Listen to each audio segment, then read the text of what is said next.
Hello, everyone. My name is Stanley St. Rose, and today we're going to be talking about The Guest by Albert Camus.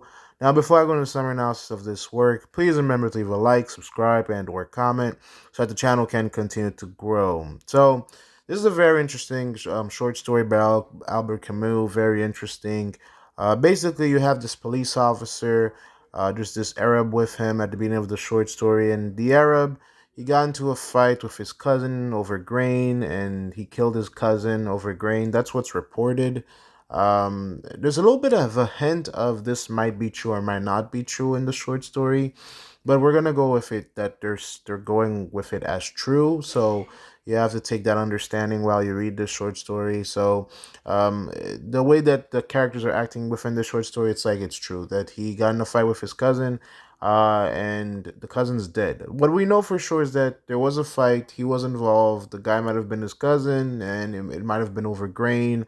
That's the story they're going with. So this Arab within the short story, he's being accused of committing murder, killing his cousin for grain, and yeah.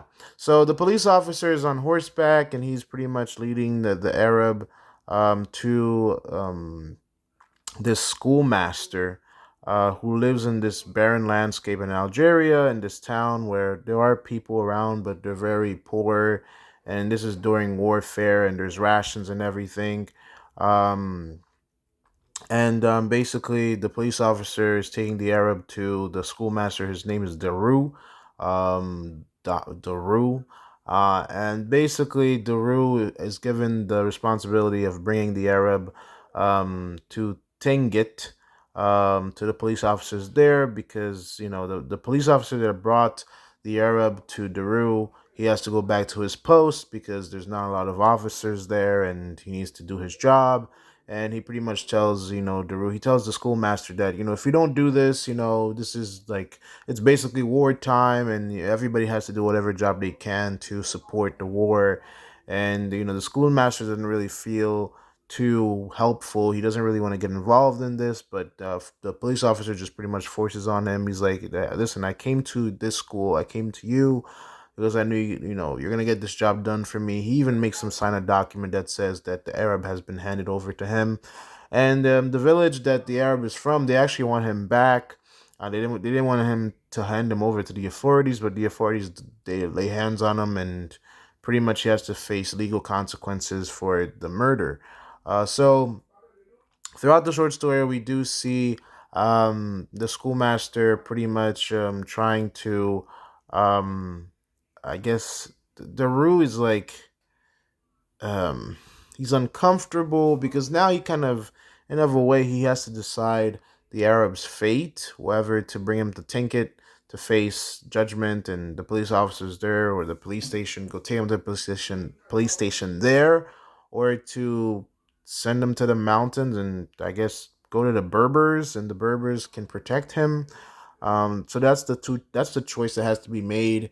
Does the Arab go to Tinket, or does the Arab go to the mountains, go to the Berbers, and hide from the law, basically?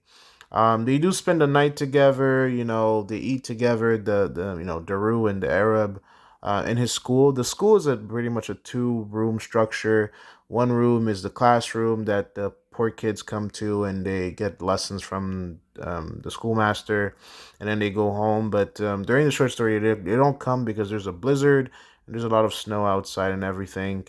And so the temperature is weird. It's weird when I was reading it because it's like at some parts of the short story, there's a blizzard and then there was heat, so it's a weird desert. It's like um the story begins with them in a blizzard of snow and everything, and then abruptly it was hot and a desert. So the story does throw you off because you're like, when did the temperature change so quickly, and so like they're so polar opposites. Beginning it's winter and snowing and icy, and then the next it's hot and desertish, and there's mountains, and so the temperature is just weird. It's like even the temperature doesn't know what choice to make, and the short story does become a lot about choices. Do you do this or do you not do this? Do you hand the guy over? Do you not hand the guy over? Does the guy go to Tinket, or does he go to The Berbers, the police officer, does he leave the Arab? Does he not leave the Arab? Does he force the schoolmaster to bring him to Tinket, or does he not? So everybody has to make choices. It's either you choose one thing or another. So, well, this is Albert Camus. He is a philosopher, so there's a lot of philosophical ideas depicted within this work. So ultimately, the schoolmaster and the Arab, they do spend the night together. They eat together.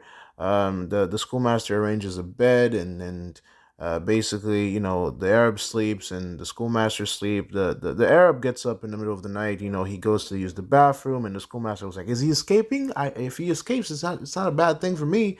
But no, he just went to go use the bathroom. He wanted the Arab to escape. He didn't want to get involved in this whole situation, but the Arab never escapes. They eat, they sleep, and then they go on a journey to Tankit. And 2 hours after walking and walking and walking, they come to pretty much a crossroad. And Darius, the schoolmaster, again, his name is Daru. Sorry, Daru. Yeah. So the schoolmaster. He basically gives the Arab a decision to make. It's either he goes to Tinkit by himself or he goes to the Berbers, where they will offer him protection. He pretty much takes the decision off of his hands. He tells the Arab to choose. He gives the Arab food and money. He's like, you choose what you want to do. It's either you turn yourself into the police and Tinkit, or you go to the Berbers and they will offer you protection. And then he leaves them on top of a mountain, or just a high place, and basically the Arab doesn't know what to do. The schoolmaster walks away for a while, then he looks back, he sees him still standing there, and he keeps on walking. Then he looks back and he sees him gone, and he runs up the mountain, and he looks at where does the Arab go, and the Arab chooses to go to Tinkit and not the Berbers. And then the schoolmaster goes back to his school, and on the chalkboard where the rivers of France are, it's like, you turn over our brother, you will pay for this. And that's how the short story ends. And there's a lot to talk about here. There's a lot that's going on within the short story. This is Albert Camus. Again, Albert Camus, he makes me feel very sad, man. I've read a few books by Albert Camus, specifically The Stranger. And then The Stranger, it's kind of like, everything's meaningless, nothing means nothing, and um at least that's what I got from The Stranger. It's like, it's all about meaning and what makes up meaning, and does life matter? Does it all matter? Do we exist, and why do we exist? And are we just here for a while? Once we died, is that it, or is this all to life?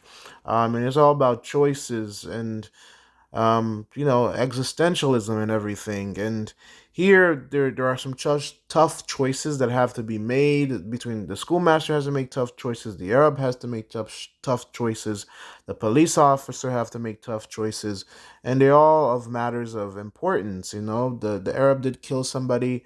You know, I mean, it's murder, but even that, we're not entirely sure the specifics of that murder.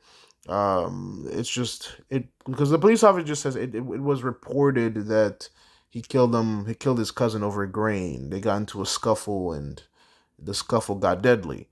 And then the schoolmaster, he's appalled by the murder, but still he doesn't feel so invested to be the man's judge and executioner, because, like, to bring him to Tinkit is almost like, well, you're involved, you're implicated in everything that's going on. And the police officer almost tells him that he's part of the whole situation, because in wartime everybody has to do whatever they can, everybody has to put on hands and help out.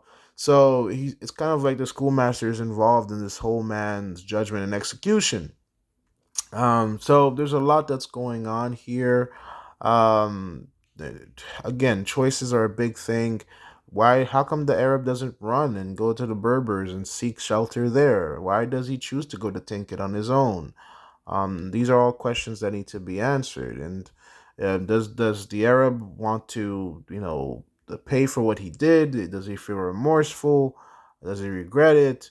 What about the schoolmaster? And what about the message on the board? You turned over our brother. You're gonna pay. Like, did the schoolmaster did Daru, did he actually turn over the Arab? Because the Arab made his own decision. He could have run away at any point, but he never did. Daru had a gun. He had two guns in the school. He had his own gun, and there's a gun that the police officer left him.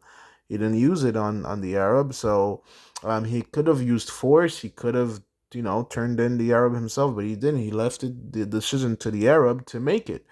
So that's all these things that have to be considered. There's a lot that's going on within the short story by Albert Camus. But that's pretty much what happens within it. That's my summary and analysis. Please remember to leave a like, subscribe, and or comment, and I'll see you guys in the next video.